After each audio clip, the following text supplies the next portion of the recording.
What is going on guys, MJ2005 Gundam here, and today I'm going to be reviewing the P-Bandai high-grade Genoace O Custom from the 3rd generation of Gundam AGE. Simply a modified Genoace 2 piloted by Obright Lorain, it was upgraded with the latest technology and assigned to the Abyss team to fight aboard the Diva once more. This kit is made up of 6 runners and a tiny sticker sheet, and expectedly, since this is a lightly modified high-grade Genoace, only the D runner is unique to the O Custom. Now, must come clean, I've started my journey with Gundam AGE, but I've never built a single Genoace. So, I am surprised as to how different and simple it is to build compared to the units canonically birthed from the AGE 1. That being said, the only hurdle I found building it is the blue being quite rich and hence susceptible to nub marks, but honestly, the high-grade AGE kits affiliated with the Earth Federation have aged so well that it is hard to tell that this is a 14-year-old kit with different upper body parts. Being a modified grunt, the high-grade Genoace O Custom couldn't have screwed the pooch much. The proportions of parts old and new are accurate to the design, color choices are correct, and the surface details are simple but not dull. I've never really liked the Genoace lineage because they were just a bit too plain for me, but the new head, shoulder, and backpack parts draw a bit from the Clanch Custom, and I think that adds some sleekness and ferocity to the design. Stickers are also minimal, those being for enhancing the head sensors and fitting in the black eye sockets.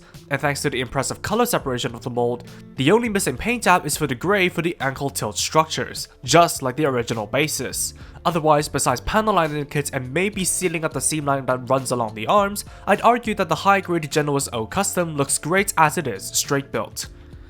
Articulation starts with a double ball jointed head, but the chunkier design will clash with the clavicles and hinder rolling range. The arms are on a butterfly joint and can roll and rotate with the ball joint. The arms can move out with no issue. There's a bicep swivel, single jointed elbows, and hinged ball jointed wrists. The ball jointed abs provide for some fairly good crunches, especially side to side, while the waist can rotate all the way. Side skirts can move so that the legs can kick greatly towards all directions. There's a thigh swivel, double jointed knees, and hinged peg jointed feet with a dedicated ankle tilt. Articulation of the high-grade Genoace O Custom is generally fantastic, being able to move flexibly for most poses. However, I'd be a bit cautious about the polycap ball joints in the waist and abs as they're notorious for being inconsistent in quality across different kits. Accessories are simple with this kit, starting with a pair of holding hands and the left open palm. The weapons are mostly carryovers from the previous variants, starting with the shield that simply pegs into the forearm and houses the infamous and all-powerful heat stick, which slides into the holding hands for use. The stick blade can also be replaced with the included SP6 beams for use as a beam saber. Finally, the new DOTS rifle with the green sticker for the scope can be sandwiched into the holding hand and pegged into the forearm for very secure use. For leftovers, you actually get an extra hand cover as well as all parts to revert the kit back to the Genoace 2, minus the face, visor, thrusters, and unique weapons. Granted, it does give you an idea of what Obright's Genoace 2 would look like in high-grade form, but a DIY project is still the best way to achieve the best results.